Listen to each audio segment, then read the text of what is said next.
Good morning, everyone. How are you feeling this morning? 6 to 7 weeks is it now into this new way of living? And certainly any routines or habits that you have or haven't implemented would certainly be taking effect now. I was going to come and talk to you this morning about behaviours, talking to you about cravings and the effects of food on your mood. However, I'm going to change that because I want to talk to you about panic attacks and that leading on from, that feeling of overwhelm and anxiety, feeling uncertain. I actually had the onset of a panic attack over the weekend, which is why I wanted to talk to you guys about it today. Haven't had one for a long time, so it took me by a little bit of a surprise. I was thankful, however, that I was able to use the tools that we have in our two toolboxes. One of them being I needed to just really control my breathing, tell myself that this is what it was. This was a panic attack. And then after I'd calmed myself down and got myself out of that funny state, I could feel my heat rising. I could feel my heart. It kind of feels very surreal, doesn't it? Like the space around you is closing in. Anyway, I had to ask myself some questions afterwards, as in, where the hell has this come from? We talk about all the tools that we use and all the routines that we're doing. And I came to the conclusion that I have been so busy looking after everyone else, putting everyone else's routines into play, working, teaching my children, still maintaining the house, cooking and cleaning and all that. I actually hadn't allowed myself any me time to just reflect, I suppose, and actually almost grieve over the last 6 or 7 weeks. So many changes have been made to all of our realities, how we live in our lives. But it's kind of a bit like grieving. So I hadn't actually, particularly last week, hadn't set any time aside to just stop, think about what was going on, reflect and reset. And I think it got to Saturday morning, waking up with all these thoughts racing around my mind already, on the moment that I woke up, that it tried to take control.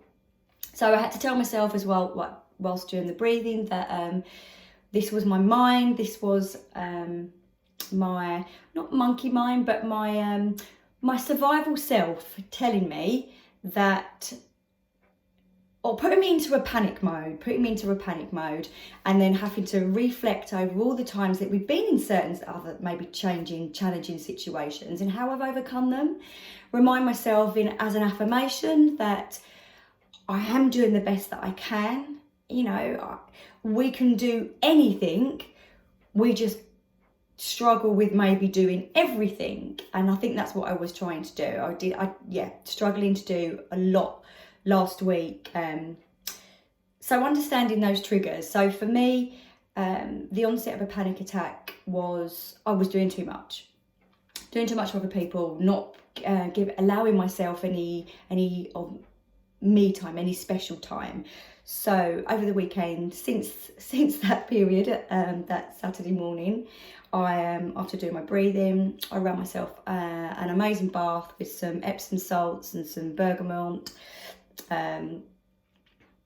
some essential oils, lit myself a candle.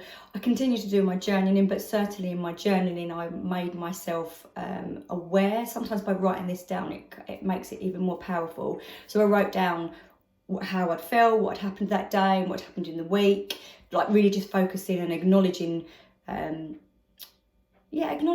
so that I could understand my triggers. Also, talking out your fears, talking out your challenges, putting pen to paper and just releasing that. I actually also had a really good cry, which is something that has a really good way of releasing any stress, any caught up emotions in your body. So that was good. And then I sat down and watched a movie with my husband while the kids were just doing their own thing and playing, just kind of taking my foot off the accelerator pad and just having some downtime just to reflect and just to be able to calm my system down. So I wanted to leave with you leave with you the importance of making sure that you set time aside for yourself. Hi, Tommy. Making so just for a second, darling. Just making sure that you set time aside for yourself. You know, our kids are really important to us, and so are our families. However, if you don't set time aside for yourself, you know, change does start with us. Don't get into a state where you potentially bring on a panic attack, or you have a moment where you just panic a little bit. So hold some space. I'm distracted now by my son. Have some time for yourself. We hold the space for everyone else, so hold that space for you too.